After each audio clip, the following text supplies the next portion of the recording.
Assalamualaikum warahmatullahi wabarakatuh. Apa kabar kakak semuanya? Semoga tetap sehat dan tetap semangat belajar dari rumah ya.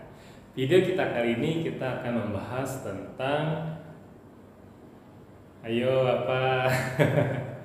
kita akan membahas tentang gangguan sistem pencernaan pada manusia. Tapi sebelum itu, kakak tidak boleh men-skip atau mempercepat video ini. Kakak harus tonton video ini secara full, utuh. Kenapa? Karena akan muncul pertanyaan secara tiba-tiba di dalam video ini. Ada berapa sih pertanyaannya? Rahasia ya. Nah, setelah pertanyaan tersebut muncul, kakak harus tulis pertanyaan-pertanyaan tersebut. Kemudian kakak jawab dan kakak tempel atau staples hasil jawaban tersebut di buku tematik 5C. Kita masuk ke rongga mulut. Rongga mulut masih bagian dari sistem pencernaan karena di mulut berawal tempat pertama kalinya masuk makanan ke dalam tubuh kita. Di mulut juga ada gigi, di mana gigi berfungsi untuk memotong-motong dan mengunyah makanan sehingga makanan bisa masuk ke dalam lambung kita. Nah, kita lihat ya, di gigi itu, di rongga mulut itu kan ada gigi ya. Ada gigi dan juga ada dinding mulut, di dinding rongga mulut. Biasanya penyakit yang terjadi di gigi itu adalah gigi berlubang. Ya. Gigi berlubang itu akibat dari bakteri, di mana bakteri itu dia menumpuk di gigi dan menghasilkan zat asam. Nah, zat asam ini yang membuat lapisan gigi menjadi keropos, ya. Sehingga kalau misalkan lapisan giginya keropos, itu akan menjadi gigi mudah untuk berlubang. Nah, ketika gigi berlubang, bakteri itu akan masuk ke dalam gigi dan bisa menginfeksi gigi dari dalam. Kira-kira apa yang diinfeksi? Ya, gusi. Nah, gusinya bisa bengkak, gusinya bisa berdarah, seperti itu.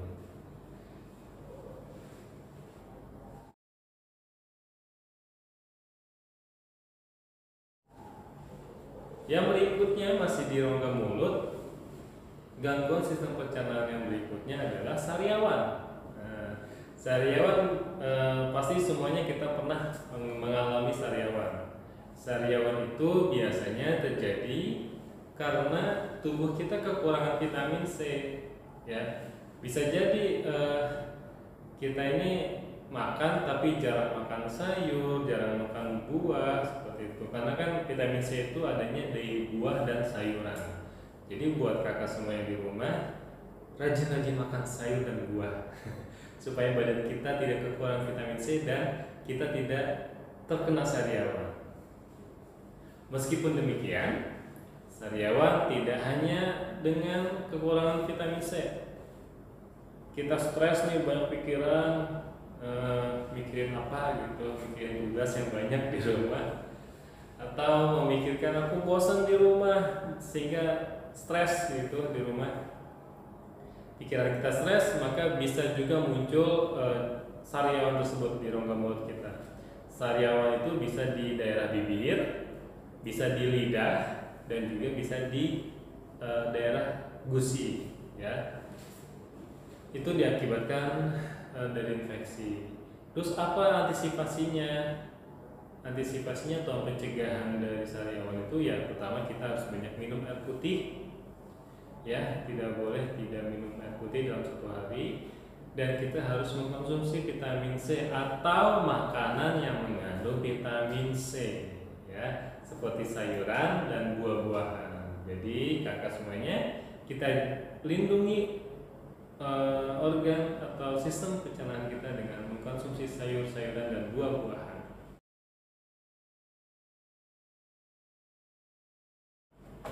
Tadi kita sudah membahas tentang gangguan pada rongga mulut. Sekarang kita masuk ke rongga perut. Nah, di rongga perut itu kan ada banyak ya. Ada lambung, ada usus halus, ada usus besar, dan ada hati dan sebagainya. Ada juga anus ya. Oke. Di rongga perut kita awali dari lambung. Nah, gangguan pada lambung biasanya adalah kelebihan asam lambung atau tukak lambung, atau yang biasa sering kita dengar dengan istilah sakit ma. Sakit ma, M-A-A-G, bukan sakit mah, bukan. Nah, kelebihan asam lambung ini bisa mengakibatkan keroposan atau pengikisan dinding lambung, sehingga dinding lambung kita bisa menjadi bocor atau berlubang atau terinfeksi ya. Ini rasanya sangat sakit sekali dan bisa menjadi kronis jika tidak diantisipasinya. Untuk pencegahannya adalah jangan telat makan. Makanlah pada waktunya. Makanlah pada waktunya, tepat pada waktunya ya. Supaya apa? Supaya asam lambung yang ketika naik itu sudah ada makanan yang dicerna oleh asam lambung, sehingga asam lambung tidak melukai dinding lambung kita ya. Setelah dari lambung kita masuk ke usus. Biasanya gangguan pada usus itu sangat umum sekali dan sangat sering kita alami atau sering kita dengar. Apa sih? Nah, contohnya adalah sakit diare ya. Diare itu adalah ketika kita ingin buang air besar atau BAB ya. Ketika kita BAB itu keluarnya seret atau cur seperti itu. Encer ya. Feses kita encer, itu adalah diare. Itu disebabkan oleh infeksi bakteri. Jadi usus kita ini terinfeksi oleh bakteri. Apa sih yang harus kita pencegahan yang harus kita lakukan supaya kita tidak terkena diare? Itu bisa kita lakukan adalah pencegahan yang bisa kita lakukan adalah dengan cara memilah-milah makanan yang hendak kita masukkan ke dalam tubuh kita. Simpelnya adalah jangan jajan sembarangan ya. Cukup makan makanan yang dibuatkan oleh mamah, makan makanan yang dibuatkan oleh bunda, makan kue yang dibuat oleh umi, seperti itu. Berhenti jajan sembarangan. Kenapa? Karena bisa jadi bakteri-bakteri yang menyebabkan diare tersebut berasal dari jajanan sembarangan yang kita makan.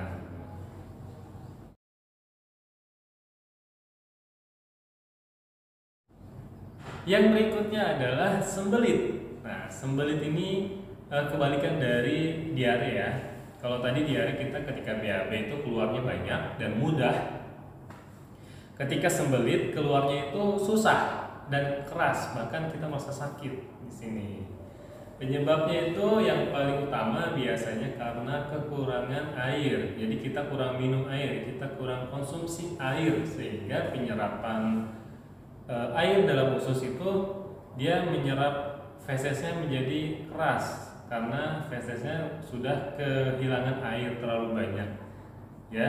Kemudian karena keras, pergerakan velistatik dari usus tersebut menjadi lambat seperti itu. Tapi selain minum air, bisa juga karena kita sedikit atau kekurangan serat, makanan yang berserat ya, seperti sayuran, daging, dan buah-buahan. Tetapi serat itu biasanya lebih banyak di sayuran.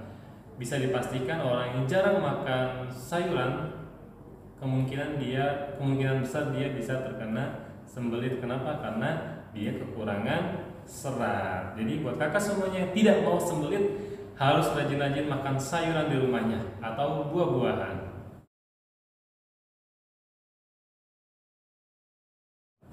Selanjutnya adalah usus buntu nih.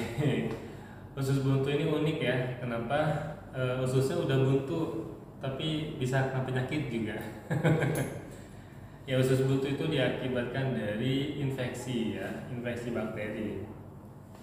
Jadi usus buntunya itu biasanya berawal dari feses yang mengeras atau ada biji-bijian yang berada di sekitar berada di sekitar usus buntu, sehingga bisa melukai usus buntu tersebut.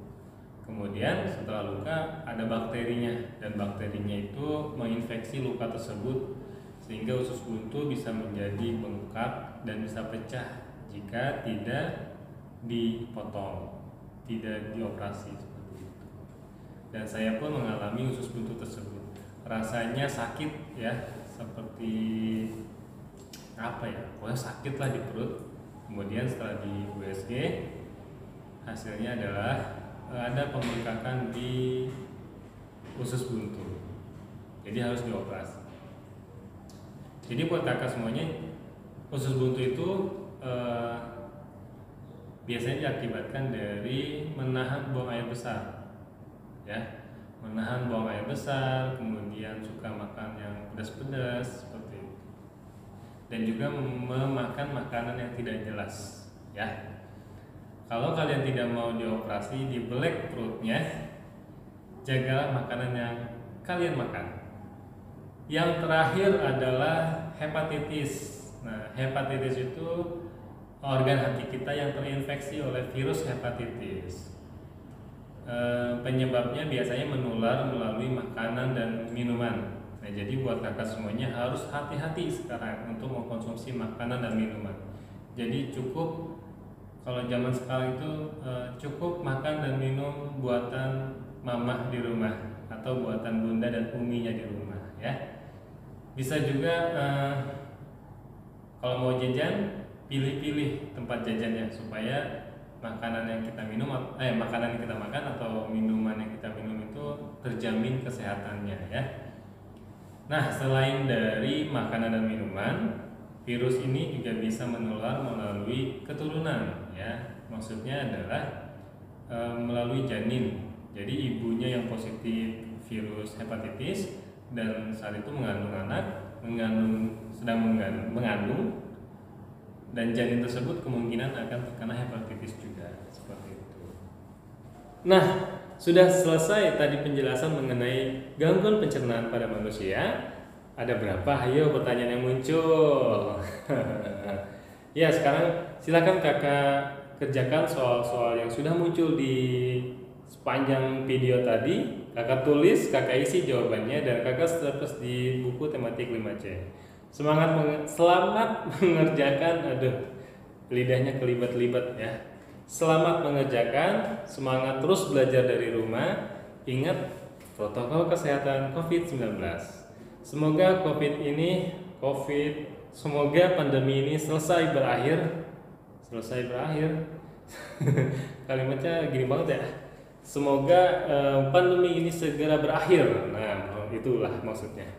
Semoga pandemi ini selesai berakhir. Kok masih di situ juga kalimatnya?